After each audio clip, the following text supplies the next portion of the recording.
The first real component of the social side of emotional intelligence and the personal power side of emotional intelligence that we're going to work on is teamwork. And I've spent a lot of time, especially recently, working on what the real needs are for leaders related to teamwork. And there's a couple of things to consider. Does your leadership team, and do leaders in general, have to work as a team? And the short answer to that is yes, they do. Now, the longer, more complicated answer is they have to work as a team, but only in limited kind of settings. So what happens is a leader has to learn when they're in the leadership mode, in the leadership role, and then when they're in that teamwork and team component. Think of it as some circles that are intersecting, where the one circle is your role as a team leader, and then where the intersection part is where your role is as a fellow team member with other team leaders. Now, the size of that intersection really depends on your organization. Does your organization have needs that the leaders work together frequently, or does the organization really allow the leaders to operate independently and without a great deal of teamwork?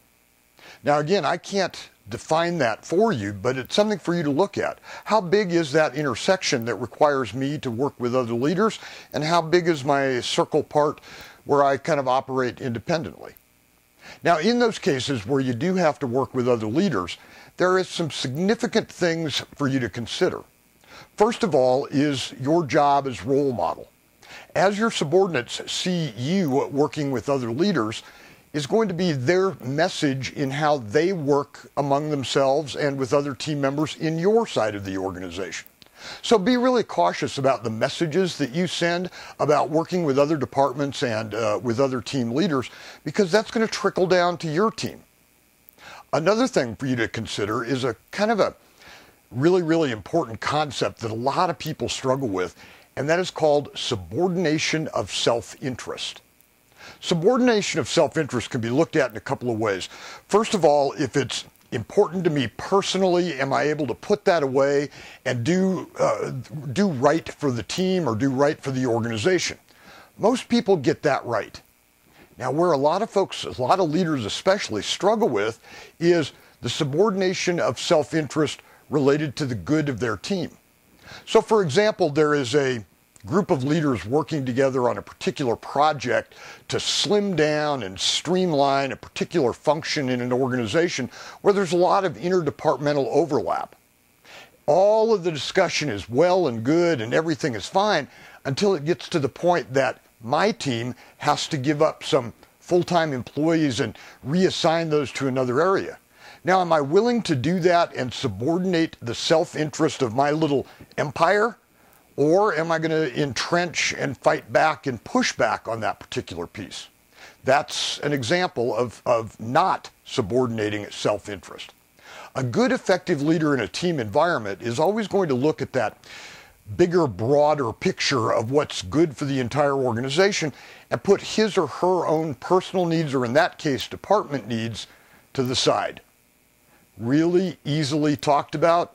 Much harder to do in operation, especially in an environment where you've had to fight and scratch and claw for the resources that you have and the resources that you've gotten over the years. Another consideration that I'd like you to think about related to leaders and teamwork is hidden agendas. Nothing could be more damaging than carrying around a hidden agenda when you as a leader are required to work with other leaders.